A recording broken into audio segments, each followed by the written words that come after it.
Boker Tov, everyone. The book of Shemot includes one of the most powerful narratives in the entire Torah, the story of going out of Mitzrayim, going out of Egypt to freedom. And then it shifts into the transition between being a people who God saves to God turning us into a nation and giving us the commandments, giving us our purpose, worship, all the laws, etc., like that. And then the book of Vayikra is mostly about the Levitical laws, the laws for the priests and how to worship God when we both before we go in the land of Israel and when we get in the land of Israel. However, this week's Parasha Tetzaveh and last week's as well is kind of a preview of what the book of Vayikra, Leviticus, is going to be about. It's a series of laws specifically dedicated to the Mishkan, to the tabernacle, that one day in history would become the great temple, the Beit HaMikdash. And one of the biggest focuses this week, again, very specifically, not even on the Mishkan, but on the clothing that is worn by the priests, a kind of uniform that they need to wear when they are doing their different services in the temple. Now, I could just say, and the reason they wear the uniforms is because of X, but that's actually what we're going to talk about today. We don't know why the uniforms are so important. And what if they're not wearing something? You know, we have in front of us a picture, at least one possible illustration of what their clothes may have looked like. Now, there's a great deal of debate about some of the subtleties. The picture on your left, the one that has, less design on it that's white, is for the typical priest, the typical Kohen. The one on the right is the Kohen Gadol, the great one. And you see his turban, his headgear is more elaborate. He wears the special chest, the Urim V'Tumim, these stones that had that God imbued them with power to be able to essentially tell the future, and other additional decorations, including some pomegranate bells that I'll talk about in my Dvar Torah for Friday. But again, what happens if they're missing one of these things? If a thread is out of place, if a color is different, does that really matter? And part of the question is, what's the point of these? If these are just there to make sure they're wearing nice, clean clothes, and it's not the end of the world if they forget a sock or something, although they're actually probably barefoot. But if the clothes themselves are somehow symbolically part of the service, then it's just as essential as God saying, when you do the sacrifice, it needs to be this animal killed in this way. And if you use the wrong animal, you didn't do the sacrifice. And if these clothing are somehow an essential part of the service, then if you're missing a part of the clothing, then the service didn't work. If the high priest, the Kohen Gadol, is doing Yom Kippur and missing part of his clothes, maybe the people haven't been forgiven. So the question again is, what is the purpose of the clothes? And the Torah itself doesn't necessarily tell us. It hints at it, but it doesn't tell us, and it leaves it open for interpretation to what is the significance of all of the different clothing. And I'll just fast forward is that even though we're not 100% sure why the clothes are so precise, the legal assumption is that the clothes are essential. So if you ask any rabbi or anyone through the history of the temple, a service was done and clothes were missing, they would say that it wasn't a kosher service. But that's not necessarily because we know the purpose of the clothes. That's just a better safe than sorry. God told us to wear this or told the priest to wear it. Let's do it right. But for the actual reason, what is the symbolism and the purpose of these precise clothes? We don't know. So what we're going to do now, and Isabel, I'll go ahead and unmute you for this first part, is look at some of the verses in this week's Parasha of Tetzaveh describing the different clothes. And then we'll look at, again, actually in chronological order, different possible explanations for the significance of these clothes. So Isabel, source number 1, please. Next, you shall instruct all who are skillful, whom I have endowed with the gift of skill, to make Aaron's vestments for consecrating him to serve me as priest. These are the vestments they are to make: a breastplate, an ephod, a robe, a fringed tunic, a headdress, and a sash. You shall make these sacred vestments for your brother Aaron and his sons for priestly service to me. They therefore shall receive the gold, the blue, purple and crimson yarns, and the fine linen. Excellent. Thank you, Isabel. Now, a few things to point out. One of the things in the Hebrew where it says skillful, those who have the gift of skill, the Hebrew is chochmei lev, those who are wise of heart.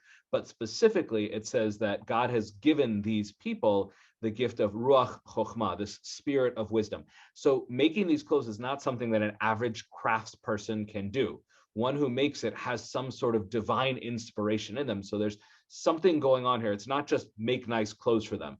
There's something sacred about these clothing that bring them up to another level. Second thing to point out is obviously from the pictures, whoever illustrated that seems to have figured out what every different piece of the clothing is, but there's actually some debate about what these are. We know that there's a kind of plate or something that goes over the breast, over the chest. We don't know exactly what it looks like. Ephod is not translated here because we're not 100% sure, and there's different commentaries. So there's still a great deal of question about what all these pieces are. And there's actually in Israel a place called the Temple Institute, which they're really cool, although they could be looked at as a little out there. And what they're doing is they are building and making the clothing for the priests and the different tools to be used in the Beit Mikdash in preparation for Mashiach to come and to start using the third temple. Now, from a religious perspective, that's great. We pray for that, and we want to be able to. It's not. We don't want it to be a magical thing. We want this to really happen in our lifetime. We want to be ready to rock and roll. The only reason one might think they're out there a little bit is, there's some debate about exactly what everything will be, and they've just said we figured it out. This is what's going to be. But there are people making these clothes that believe they have resolved any debates over what these things look like. And the last thing to point out is in our class on Tuesday evening, when we looked at the works of the scholar Nechama Leibowitz, she brought in a 19th century rabbi, the Malbim, who made some interesting insights that I could have included in this class about the clothes, and that the clothes themselves, and we'll actually see this idea reflected in one of the later commentaries, the clothes themselves somehow did something spiritually to the person who wore them. I won't say more than that because that kind of gives it away, but that's essentially what Nechama Leibowitz brought by bringing in the sources of the Malbim, that something about the clothes had a direct spiritual impact in a good way, a positive, inspirational way, upon the wearer. So now we're going to look at a number of sources, not exhaustive, but some of the more popular ones, about what the clothes might have symbolized, what was their purpose. And the first one we're going to look at is in the Torah itself, because it actually hints at what the purpose of wearing these uniforms might be. Now, it doesn't say specifically why was it this color, were it these pieces, but why was it important to follow it exactly? So Isabel, I'll just have you take this next one because it's so short. So source number 2, again, suggests what the significance of this clothing might have been. Please, Isabel. And they shall be upon Aaron and upon his sons when they go in unto the tent of meeting, or when they come near unto the altar to minister in the holy place, that they bear not iniquity and die. It shall be a statute forever unto him and unto his seed after him. Excellent, thank you. So there's still a lot of ambiguity here. However, what's being suggested by this verse, which is right in the Torah, is that when they're doing their service, they must wear these clothes. Why? Because if they don't, then they are somehow sinning and it might cause their death. So these clothes somehow give them a kind of spiritual protection. And basically, it's hinting that these clothes are as essential a part of the service as it is essential for a Jew to not work on Shabbat or to not eat unkosher food. It's simply a commanded action. It's not about inspiring them or looking nice. It is a specific thing that must happen, and to not wear it, for a Kohen to not wear these clothes when they are serving in the Mishkan, going in doing the service of God, it would be a sin, and the punishment would be death. Again, just like other sins in the Torah. So while it doesn't explain the specific purpose behind each of the clothes, ultimately somehow wearing the proper uniform is an essential part of the commandment, and not doing it would be a sin. So there's still some ambiguity there, but it hints that somehow they protect them, but it doesn't necessarily do anything beyond that. So before we start moving forward in history in leaps and bounds, any questions up until now? And Gloria and Lennon, I'm going to go ahead and unmute you in preparation for the next sources. Excellent. So as I said, the Torah itself is hinting that these clothes really are essential. And as I said, that's reflected in the legal writings.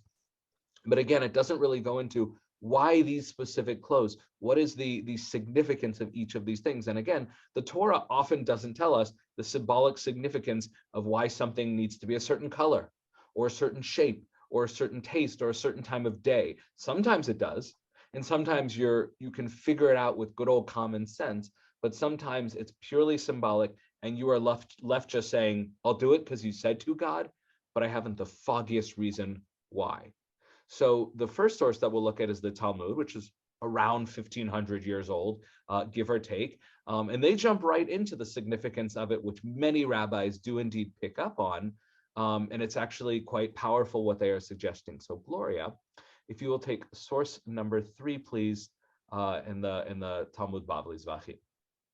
The Gemara cites another statement of this sage, and Rabbi Inini Bar Sasson says, why was the passage in the Torah that discusses offerings, Leviticus chapters 1-7, juxtaposed to the passage that discusses the priestly vestments, Leviticus chapter 8? It was juxtaposed to tell you that just as offerings affect atonement, so too priestly vestments affect atonement. The tunic atones for bloodshed, as it is stated with regard to the brothers of Joseph after they plotted to kill him. And they killed a goat and dipped the tunic in the blood. The trousers atone for forbidden sexual relations, as it is stated with regard to fashioning the priestly vestments. And you shall make them linen trousers to cover the flesh of their nakedness. The mitre atones for the arrogant. From where is this derived? Rabbi Hanina says, it is logical that an item that is placed at an elevation, that is on the head of a priest, shall come and atone for the sin of an elevated heart. Rabbi Ineni Bar Sasson continues, the belt atones for thought of the heart. The Gemara elaborates, the belt atones for the sins occurring where it is situated, that is over the heart. The breastplate of the high priest atones for improper judgments, as it is stated, and you shall make a breastplate of judgment. The ephod of the high priest atones for idol worship, as it is stated, and without ephod or teraphim, meaning that when there is no ephod, the sin of teraphim there is that is idol worship is found. Therefore, it may be inferred that if there is an ephod, there is no sin of idol worship. The robe of the high priest atones for malicious speech. From where is this known? Rabbi Hanina says, it is logical that an item that produces sound, that is the robe which has bells, shall come and atone for an evil sound. And the front plate of the high priest atones for brazenness. This is derived from the fact that with regard to the front plate, it is written, and it shall be upon Aaron's forehead. And with regard to brazenness, it is written, and you had a harlot's forehead. Excellent. Thank you, Gloria. So this source is absolutely incredible. It does two things. One is it establishes within the rabbinic mindset, even though this is really it's not quite midrashic, it's somewhere between midrashic and between legalistic, it establishes that the purpose of every item of clothing, and here it talks about regular clothing for the Kohanim, and really the Kohen Gadol, the high priest, and all of the extra things that he wears, every single thing he wears an essential part of the service, and actually does the job that a sacrifice does. When an animal is sacrificed, the spilling of the blood, somehow that helps remove evil from the world. It helps bring people forgiveness. It helps offer God to job. It helps offer gratitude to God for things that God has done. So just as every part of the animal sacrifice is essential, the clothing of the priest is also essential for that service. Meaning if someone says, I want God to forgive me for what I've done, it's not just that the priest is doing the sacrifice, it's what the priest is wearing. And then the rabbis explain how that is so. Every single item, it's incredible. They go through all of them, symbolically reacts and responds to a different kind of sin that a person has that leads them to sin. Somebody who's stubborn, somebody who's brazen, somebody who's haughty are the kinds of people that will lead to sin. And then these different items are reflective and symbolic of that, staring the sinner in their face and saying, it was your pride, it was your stubbornness, it was your idolatry, it was your abusive speech. Listen to the sounds. There were bells that it talks about in the Torah on the robe of the high priest. I'll talk about that more tomorrow. But those sounds are supposed to be evocative of, there are sounds that are good, but then there are sounds that are damaging. Your sounds were damaging. You injured someone economically, socially, psychologically, lashon hara, and that's why you're offering a sacrifice now. So every single part of the uniform was symbolic and essential to the actual act of bringing forgiveness upon the person who was offering a sacrifice. And the other cool thing they do is, how do they derive each of these symbolism? There's kind of three ways. One is historical. What about the coat and being about bloodshed? Well, they connect that to the story of Yosef. Then a lot of them are just, kind of symbolic, logical sense. Well, it sits over the heart, so it must be connected to sins of the heart. And the kind of emotional ones, or it sits on the forehead, so it must be about being prideful or haughty and teaching you humility. And the other one, the ephod, as I said, they don't translate it here. The ephod is used in, I think it was Hosea, with the word teraphim. And in the story of when Yaakov is leaving Lavan, and Lavan said, you stole my idols, you sold my teraphim. We know that teraphim are objects of idol worship, and ephod seems to be somehow connected there. So the ephod somehow ameliorates the issue of idol worship. Now that thing there, it's like if you look to the author of this and said, how does that work? They might say, I don't know, but this is the proof text. There's some kind of connection there.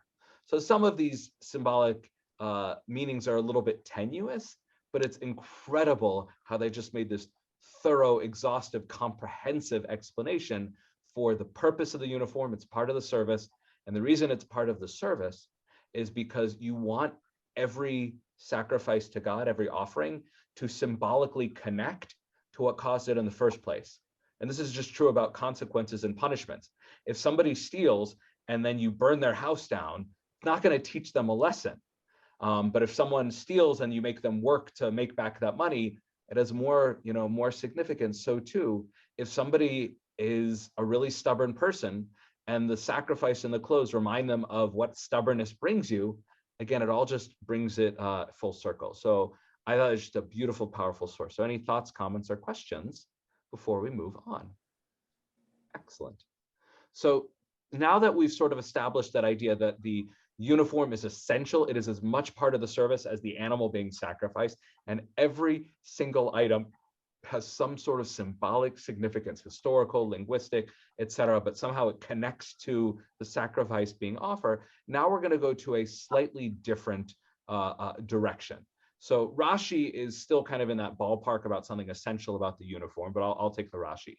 So when he says that the uniform is meant lekodsho lechanoli, to sanctify, to make special the person who wears them, i.e. the priest, lechohano. So the word kohen, we translate it as priest, but what does it really mean?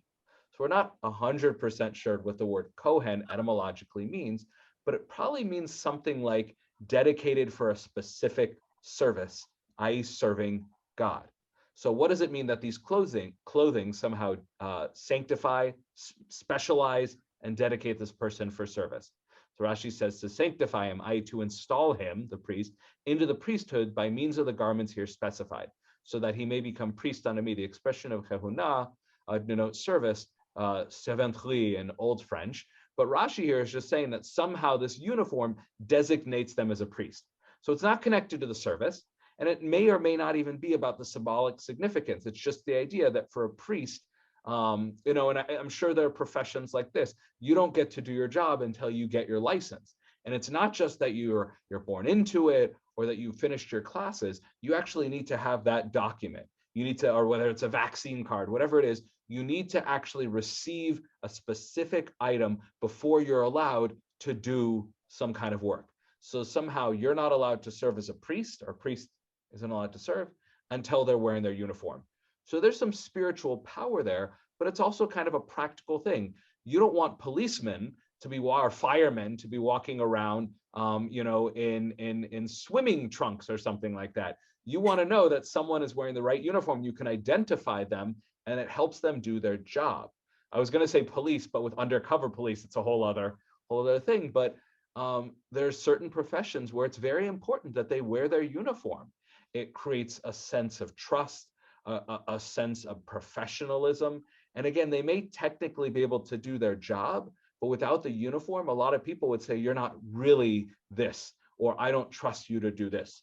So this may be a more metaphysical, spiritual reality once they put on the uniform, but there's also a practical aspect. And I think Rambam, in his Moreh Nevuchim, in his Guide for the Perplexed, I think he picks up more on what's the practical significance of someone wearing the proper, beautiful uniform. So Isabel, if you would please take source number 5, where Rambam takes a stab at why it's important that the priest wear these proper, beautiful uniforms. So he jumps right into his answer. In order to raise the estimation of the temple, those who ministered therein received great honor, and the priests and Levites were therefore distinguished from the rest. It was commanded that the priests should be clothed properly with beautiful and good garments, holy garments for glory and for duty. A priest that had a blemish was not allowed to officiate. Not only those that had a blemish were excluded from the service, but also, according to the Talmudic interpretation of this precept, those that had an abnormal appearance. For the multitude does not estimate man by his true form, but by the perfection of his bodily limbs and the beauty of his garments.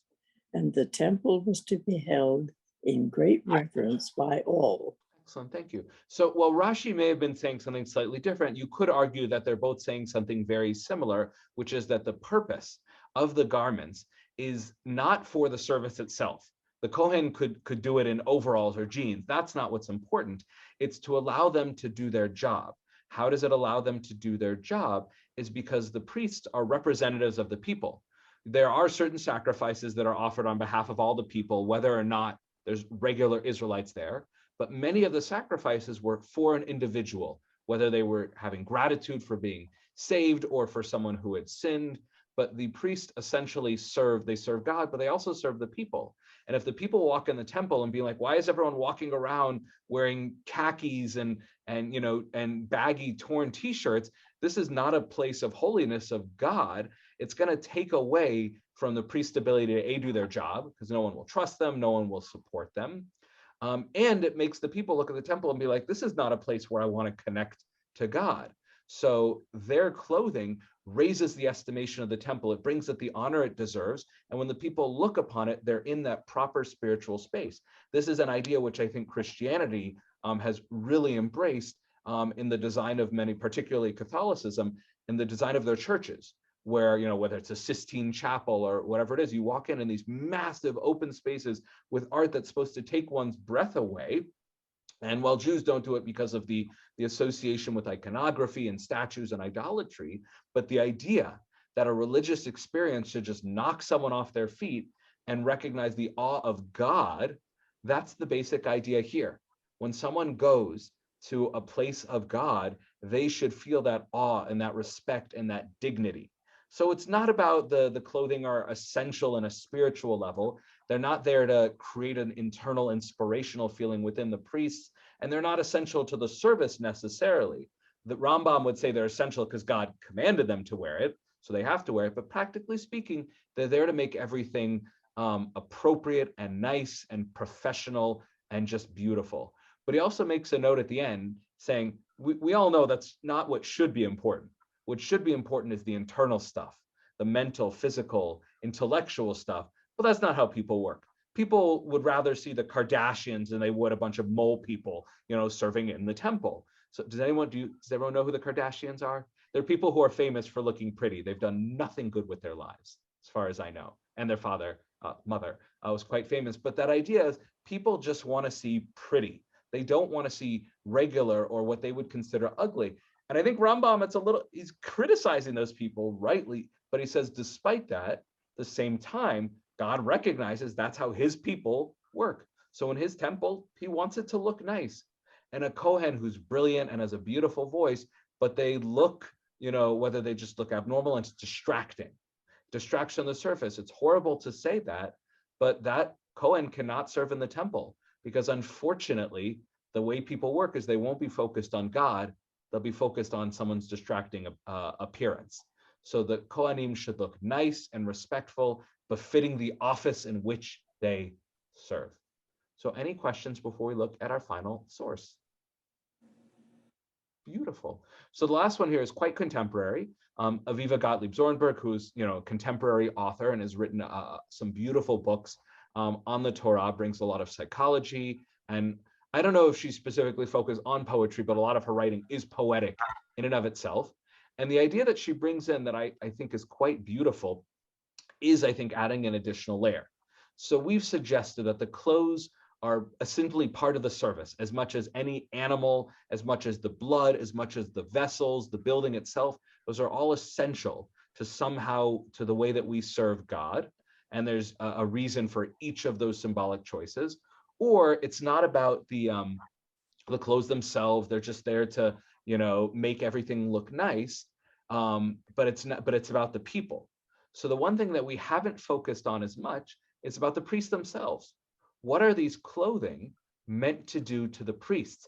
How should it affect them? So I think Aviva Zornberg suggests that here in this last piece from her book, The Particulars of Rapture. So she goes on, the high priest vestments invest him in anxiety.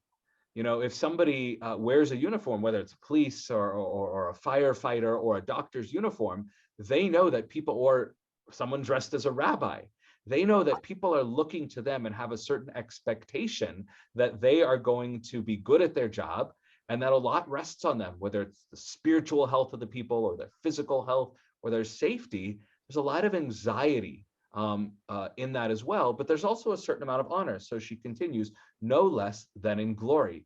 Yes, to be the high priest is a great position of pride, but also there's a lot riding on it, and that can be scary. And again, there's a great deal of anxiety there. Ultimately, it is not only the diadem, the crown, that is to be holy to God. That's one where it says, Kadosh L'Shem, it's written on there, but it's where. If the dissonance between vestment and wearer is palpable, if there is not that within which passes show, the trappings become hollow. So what she's suggesting here is these vestment, these clothing have this powerful, beautiful, sanctified nature to God. That's what the Torah says, and the rabbis have suggested, and literally written on the crown worn on their forehead, it says to serve God. So the clothing have this very high elevated status, but they're also meant to remind the priest they need to have that status too. They need to not be thinking horrible things. If they're making an offering and they're thinking, boy, I really hate Jeff from work, then they are not living up to the significance of the clothes that they're wearing. Usually we think that the man makes the clothes, but in this case, we've suggested that perhaps the clothes make the man, and Aviva Zornberg is saying it's almost symbiotic. The clothes are supposed to raise up the high priest to remind him that he is serving God. And if he is not as sacred, holy, pure as the clothes he is wearing, then the clothes themselves are useless. The clothes are not magic. The priest is not magic, but together they are able to serve God and achieve a much higher level and actually affect a metaphysical change to bring people closer to God, to give them forgiveness in the eyes of God. But it's a two-way relationship. The clothes have significance, the priest has significance, but they need to work together. They both need to be sacred and holy for it to have the power that it does.